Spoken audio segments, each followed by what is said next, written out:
go ahead and get started. Welcome everyone to the June webinar. Our topic for this month is USALI 12th edition explained and what you need to know. We're really excited to go over this information with you today and thank you for spending your time with us.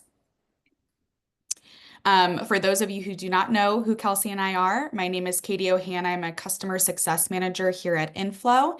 And Kelsey Higginbotham is also on this call. She's the vice president of customer operations, and we're going to be walking you through today's slide deck. For the agenda for today's call, we're going to start with reviewing the value behind the session, why this information is important to you and what you all will get out of it. We're going to go over a new chart of accounts and chart of account changes, and then we'll leave some time at the end to go over any questions and answer those.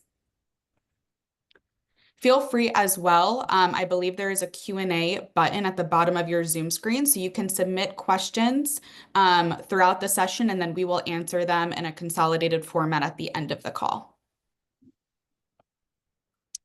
So we'll go ahead and get started. So the USALI 12th edition, what is the value of compliant reporting? First, enhance financial transparency. USALI standardizes financial reporting across departments, providing clear visibility into revenue and expenses. This consistency facilitates accurate comparisons and benchmarking within your industry. Secondarily, improved operational efficiencies. So by categorizing financial data into departmental schedules, USALI enables detailed analysis of each department's performance, and this allows you to identify areas for cost optimization and revenue enhancement. Following USALI 12th also streamlines budgeting and forecasting. So this standardized structure of USALI aids in creating more accurate budgets and forecast, aligning financial planning with actual performance and market trends. It also helps with simplified auditing and compliance. So adopting USALI compliant financial management systems simplifies audits by ensuring the financial statements adhere to industry standards, reducing the time and cost associated with manual adjustments or third-party audit services. And lastly, alignment with sustainability goals. The 12th edition of USALI introduces enhanced reporting on energy, water, and waste expenses, supporting hotels in tracking and managing the environmental impact, which is increasingly important for sustainable initiatives. Honing into what you all will really find as value behind this session is that we hope that this will improve financial clarity and consistency. It will align reporting across all of your properties and markets with updated standards for accurate comparisons. To the second point, we want this to enhance your operational decision making. So it's going to equip your team with updated KPIs and classifications for better budgeting, forecasting, and analysis. It reflects industry evolution. So this incorporates modern hospitality trends, for example, tech, labor, mixed use models to stay relevant and competitive. And then lastly, it will reduce risk and builds confidence. So by minimizing reporting errors and reinforcing credibility, it will allow stakeholders to know that you are compliant and you follow transparent practices. All right. Thanks, Katie, for the kind of introduction and the just overall stating why USALI compliant reporting is so important. The 12th edition, it's a lot of pages. It's a big book. So what we're doing on this call is really just highlighting any major changes that you all will need to take place to be quote unquote compliant with the 12th edition. Keep in mind that all of these resources do come directly from the HFTP access to the book. So if it is something that you all need copies of, it is available through the HFTP organization, and it can be purchased a paper copy or digital version. But again, just to be compliant within Inflow, we are just going to highlight some of the changes that are needed. Make sure I can update that. There we go. The first one is that in the rooms department, we now have a new chart of account, and you're going to kind of see the theme over the next couple slides that we're going to show you related to loyalty program. So in the rooms department, you will need a new chart of account called loyalty program member benefits. Because this does sit in the rooms department, The definition is just really anything the cost to deliver benefits that the loyalty program members that the brand mandates. So any comp water, comp breakfast, or access to the executive lounge if you do have that. So we have provided a definition that you can create when you are creating that chart of account, along with some examples of what some expenses are that would fit into here. So again, if you're ever checking in or you know those bottles of water that you're purchasing that are supposed to be at use for the check-ins, that expense should sit in the rooms department because it is related to that department. The next one. Okay, there we go. Is service recovery. So similar type expense, but this is going to be in the A and G. You know, I feel like previously they were all kind of lumping everything into just brand loyalty or guest relations. There is now a new chart of account that's needed in the A and G department. This is the cost to remediate service issues like for guest experience. So if the guest, you know, was compensated via money or breakfast or loyalty points, the expense related to that should be coded to the admin in general for this type of expense. So then that way it's not anything that's kind of lumped into this gray area, but each department gets their portion of the expense related to that. Next one. So for sales and marketing, we've got 4 new chart of accounts. One of these is just kind of a transition, but we really want to define the different kind of digital expenses that we have. You know, between 12th edition, 11th, and 10th, there's obviously been a lot of changes. We have Instagram, you have Facebook, and you have all of these different ways that you are advertising. So we're going to break that down. So they're asking for 3 different chart of accounts related to digital, whether it's paid search, display, or social. And each of those does have a clear definition into what those expenses would entail. Again, digital social is for any advertising you're doing on Facebook, Instagram, and all the other ones have that clear definition. And the one at the bottom, which you probably used to have a lot of expenses in if you're thinking back at 10th edition, probably not so much anymore. So the direct response marketing is for any of the cost of mailing lists, writing letters if you do that, postage, addressing the envelopes, but anything really related to the mailing of anything would get coded to that expense. So you have 3 new digital expenses and then the direct response marketing in there. Energy, water, and waste, I would say this is probably one of the biggest changes is that the department that we've had for forever for utilities. Oh, I think this slide's a little outdated. And go to the next one.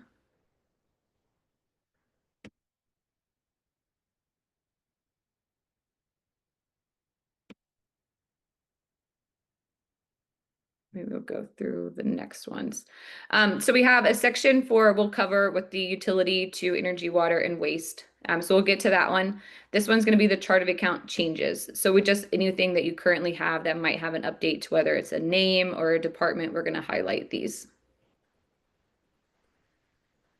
All right. So biggest change in the rooms department, we've always had in-room entertainment systems. This is more like your cable television or anything related to the entertainment in the room. They're actually now moving that to the IT, so the Information and Telecommunication Systems Department. So if you're able to pick up that chart of account and move it to another department is what you will need to do. Luckily, that change is very easy to do in Inflow, and so we'll be able to highlight and provide instructions on how you're able to easily do that when you are ready for that. Food and beverage. So kind of thinking about some new chart of accounts or just making sure you have the classification for if you don't already.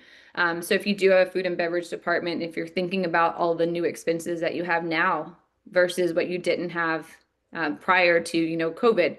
So making sure you have chart of accounts for things like commissions, reservations, expenses. You probably didn't have DoorDash expenses and Open Table back in 10th or 11th edition. So just make sure that you do have chart of accounts that are strictly used for those types of expenses, not have it just lumped into A&G and credit card commissions, but it should be designated in the food and beverage department because you do have revenue that is correlated because of those additional expenses. In the 12th edition book, there is a nice flowchart that they did provide. It just kind of helps you to determine whether you have an outlet that's big enough to belong in food and beverage, or is it small enough to be minor operated department? An example of that would be if you have like a gift shop, or like your market expense, for example, is very one-to-one relationship, minimal revenue to minimal expense. And really that's it. You just have the cost related to that. Your market in your shop, that's why it's considered minor operated.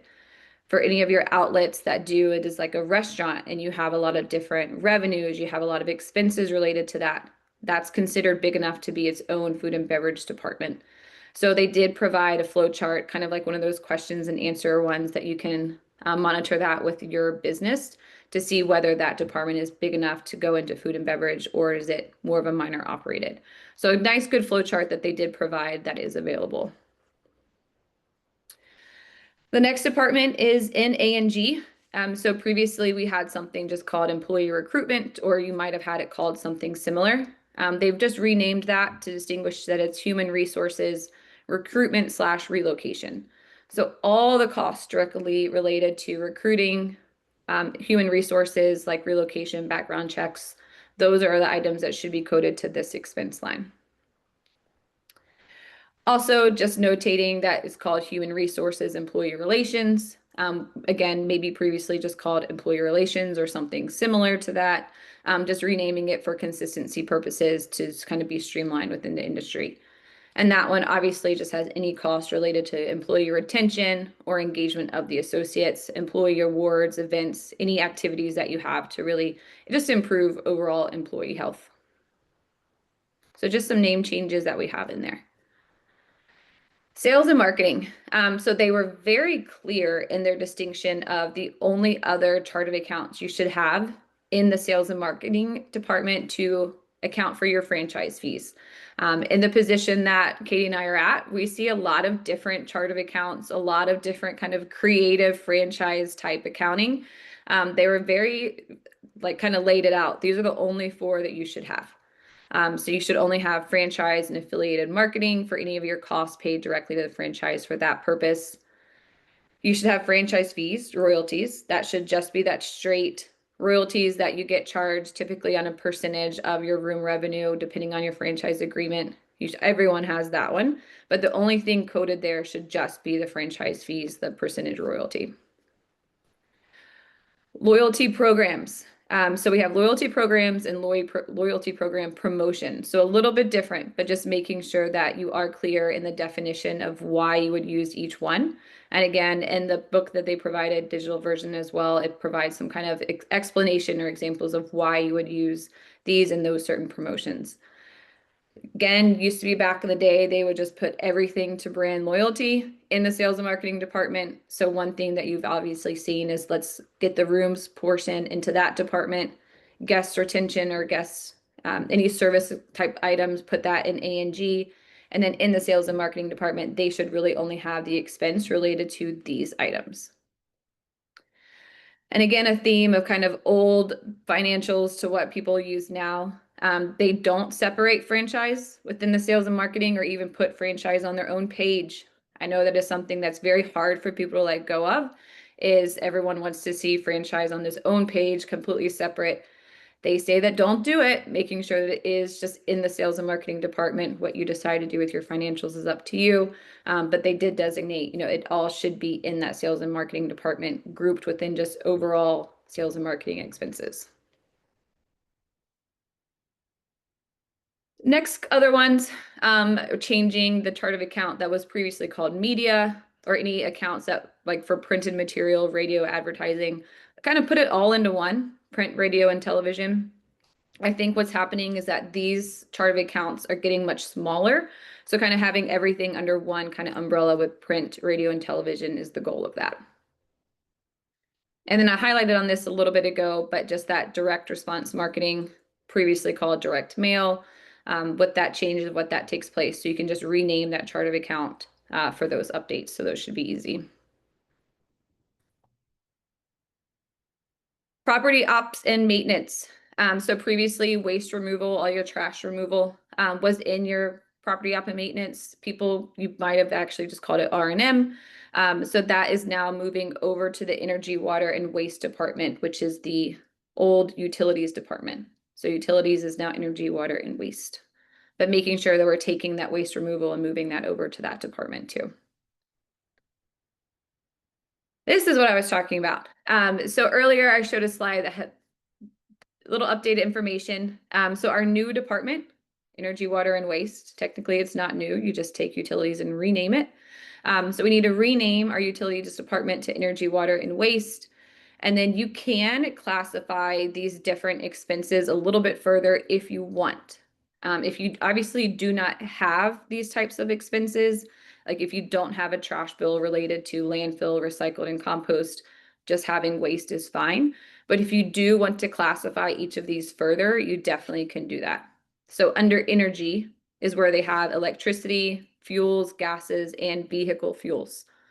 I think previously sometimes I see vehicle fuels in the maintenance department, making sure that's in this department. Water and sewer, if you want to break it down between municipal water and other, and sewer obviously in that group.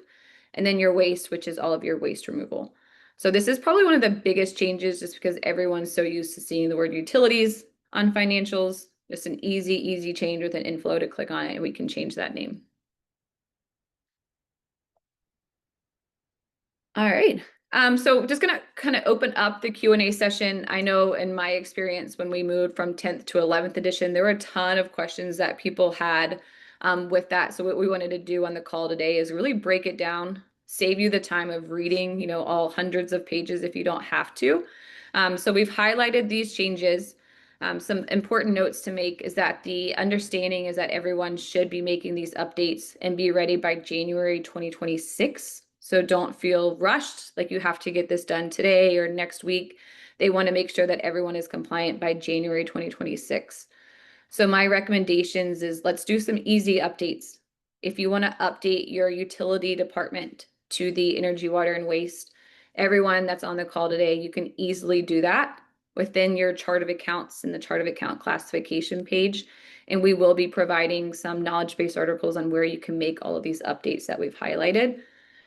So what I would probably do is as you maybe start looking more at your budgeting for 2026, let's start adopting these changes. So changing the department names, changing the chart of account names. You don't want to rock the boat too much mid-year. It's just June. You've got some time. So whether you're looking at budgets or just want to make some updates, feel free to do that. Inflow for newer clients, you're probably already updated. So for anyone that is on the call today that's joined within the last few weeks, you don't have anything to do because we've made those updates. But for everyone that has been with us for quite some time, just some minimal changes. So we'll be providing some instruction materials to show you how you can make all these changes yourself. It's not any, top secret stuff. Everything that we can do, you guys can do. So we'll be providing some more context on that. There is a Q&A session, so if there are any other questions that you all have, obviously the token one is, will this be sent out? Obviously, yes, it will be sent to everyone with those training materials. One question that did come in is, what if I don't want to make these updates? Again, ultimately, this is your financials, not mine. The purpose of the call today was just to go through the USALI 12th edition compliance, what they state, but ultimately it's up to you to make these updates. So if you don't make them, nothing's going to happen to your inflow site. It will remain as is, but you have that flexibility to do that if you want. You guys are a quiet bunch today. You can also feel free to raise your hand if you want to come off of mute and speak the question as well. Just let us know. I know this was information to digest, but we would love to answer any initial questions that you have based on the materials we reviewed.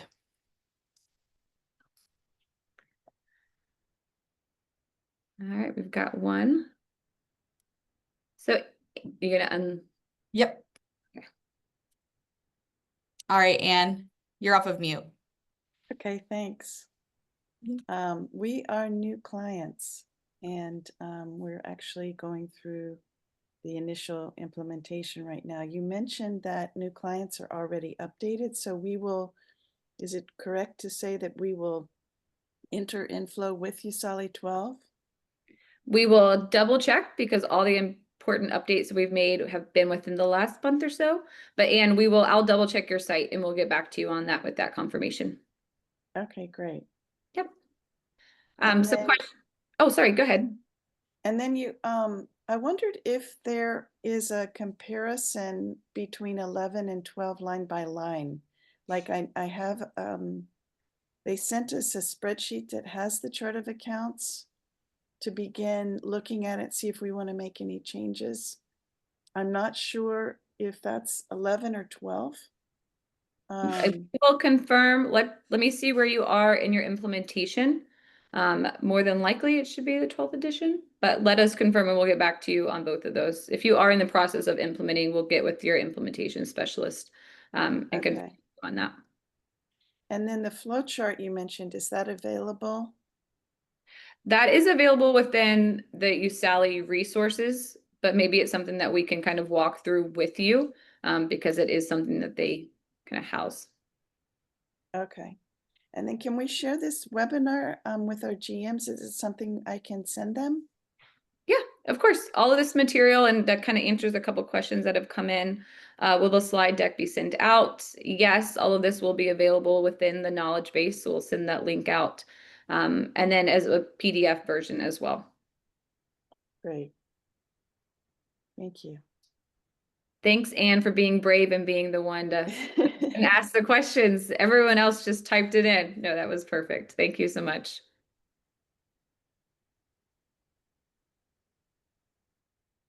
All right. I will confirm, I don't think that the 12th edition was quite as scary as 11th, so it makes me feel good. And I've read through every single page, so I know more about chart of accounts than I ever did.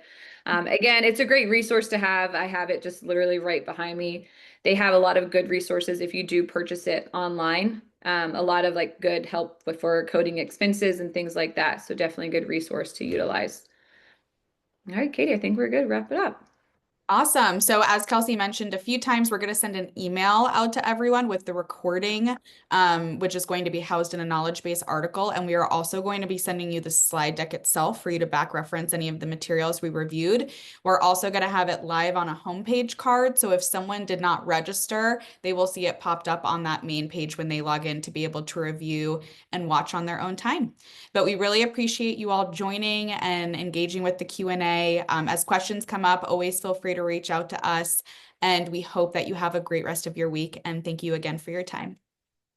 Thanks, everyone. Thanks, Katie. All right. Bye.